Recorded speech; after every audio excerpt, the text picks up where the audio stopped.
আমরা তো বসে বসে দেখছি আর নারদ নারদ করছি, আমাদের কি যায় বা আছে। শুনুন, কল্যাণ ব্যানার্জি একটা কলকাঠিও নাড়ছে, কলকাঠি নাড়ার দরকার নেই, ওরা যে হারে নাড়ছে করা, সেখানে আর কলকাঠি আমরা কি নাড়বো বলেন? হ্যাঁ, যত মানে এতে তো আমরা আতঙ্কিত হয়ে পড়ছি না যে আমাদের এই সব গেল বোধ হয়।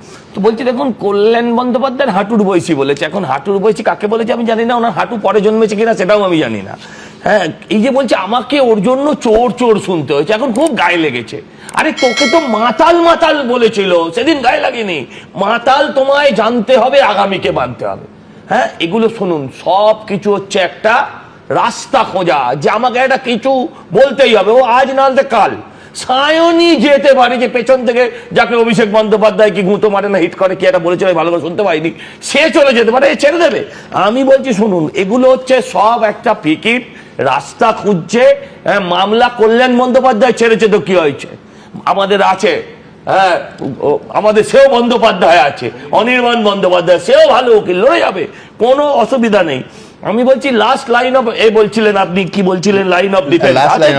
হ্যাঁ, আমি আঘাত করছি না, বলছি মুখপত্র করলি কবে, দল উঠে গেল যাবে, তবে থেকেও দায়িত্ব পেয়েছে বেচারি, কিন্তু লড়ে যাচ্ছে। আমি বলছি দেখুন, এই যে বললেন না আপনি যে বলির পাঠা খোঁজা হয়, ঠিকই বলেছে, বলির পাঠাই খুঁজছে। আসলে যা বলি হবার জনতা বলি দিয়ে গেছে। আপনি শুনলেন কি মারাত্মক কথা বলছে, দিল্লি থেকে এসছি ডিম মারবো বলে। আগে শুনেছিলাম দিল্লি থেকে এসছি ভোট মারবো বলে, এ বলছে দিল্লি থেকে এসছি ডিম মারবো বলে।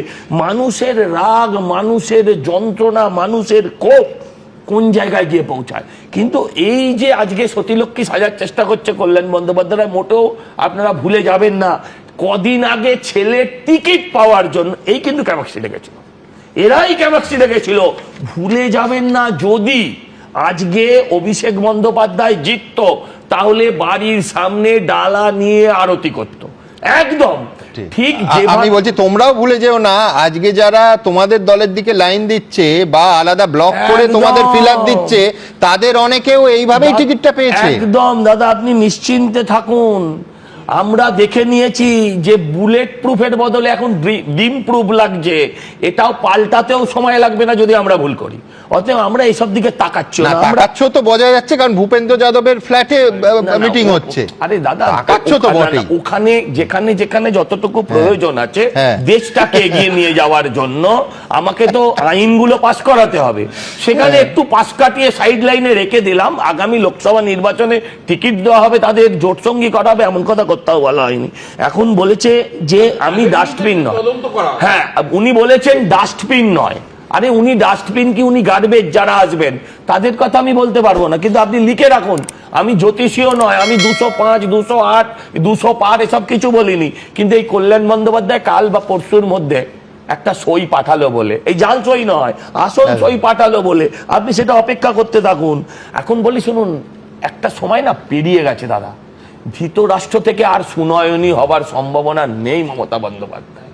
এখন কংগ্রেসে মিশে গিয়ে যেখান থেকে এসেছিলেন সেখানেই ফিরে যাওয়াটাই শ্রেয়। এখন এই যে এ বাঘের বাচ্চা, কে এর বাচ্চা, কল্যাণ বন্দ্যোপাধ্যায়কে বলেছিল, এখন ওদের বাড়িতে বাঘ কবে এসেছিল না এসেছিল এইসব নিয়ে ভাবার পর্যালোচনা করার দিন নেই।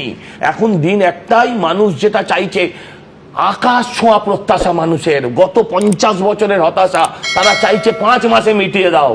এখন আমাদের শুধু সেই লক্ষ্যে এগিয়ে যাওয়ার জন্য আছে, বাকিটা নিয়ে আমরা ভাবছি।